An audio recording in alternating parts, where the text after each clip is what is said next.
Salam damai sejahtera Tuhan kita Yesus Kristus selalu beserta kita. Semoga Tuhan memberkati kita dengan berkat-Nya yang berlimpah.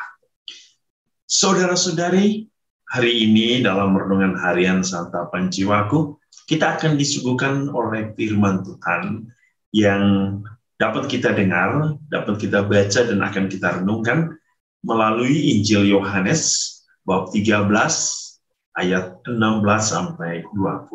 Mari kita bersama-sama mendengarkan firman Tuhan.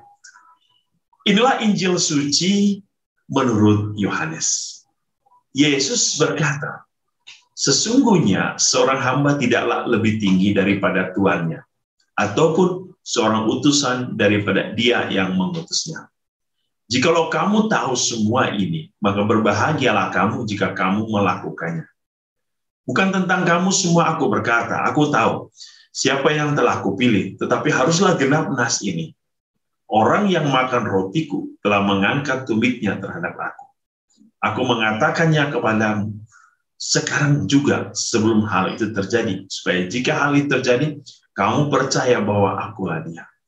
Aku berkata kepadamu, sesungguhnya barang siapa menerima orang yang kuutus, ia menerima aku. Dan barang siapa menerima aku, ia menerima dia yang mengutus aku. Demikianlah sabda Tuhan. Terpujilah Kristus." Saudara-saudari yang dikasihi Tuhan, ketika kita menerima Tuhan di dalam hidup kita, kita mengakui Dia sebagai Allah kita, dan kita menyebut diri kita sebagai pengikut Kristus, pengikut Tuhan, maka kita tidak akan pernah terlepas dari apa yang disebut dengan karya perutusan. Sebab visi dan misi yang dibangun oleh Yesus adalah misi perutusan. Karena di dalam misi perutusan ada karya yang harus diemban, karya atau tugas yang harus dilaksanakan. Karena perutusan selalu berhubungan dengan misi Tuhan di dalam karya kita, di dalam pelayanan kita. Karena perutusan adalah perwujudan dari setiap sabda Tuhan. Yesus diutus oleh Bapa untuk menghadirkan rasa cinta Bapa kepada manusia melalui seluruh karya hidupnya, melalui pelayanannya, melalui pewartaannya. Kita pun dipanggil oleh Tuhan. Kita pun merupakan utusan-utusan Tuhan yang harus mewujudkan karya keselamatan Allah melalui pewartaan kita, melalui kesaksian hidup kita. Dan visi dan misi kerajaan hanya satu, untuk menghadirkan kasih karunia Allah, untuk menghadirkan cinta Allah dalam diri setiap manusia, agar setiap orang mengenal Bapa sebagai Allah yang menyelamatkan. Bapa yang merupakan sumber kehidupan kita, Sang Pencipta kita.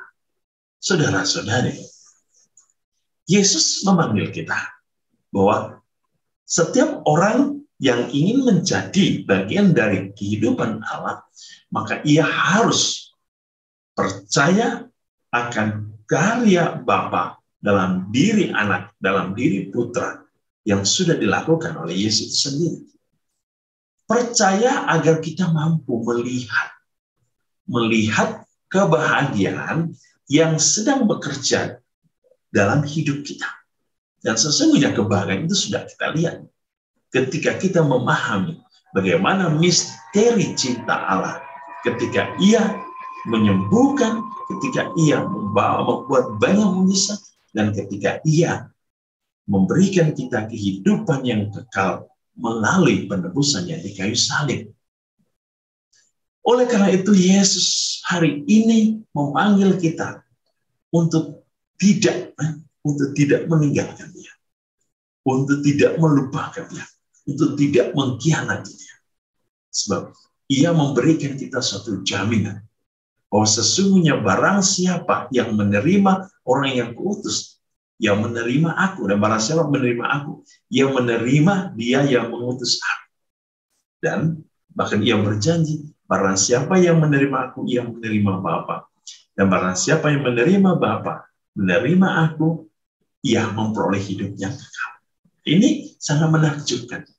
Bahwa menerima Yesus berarti kita siap masuk ke dalam kehidupan yang kekal.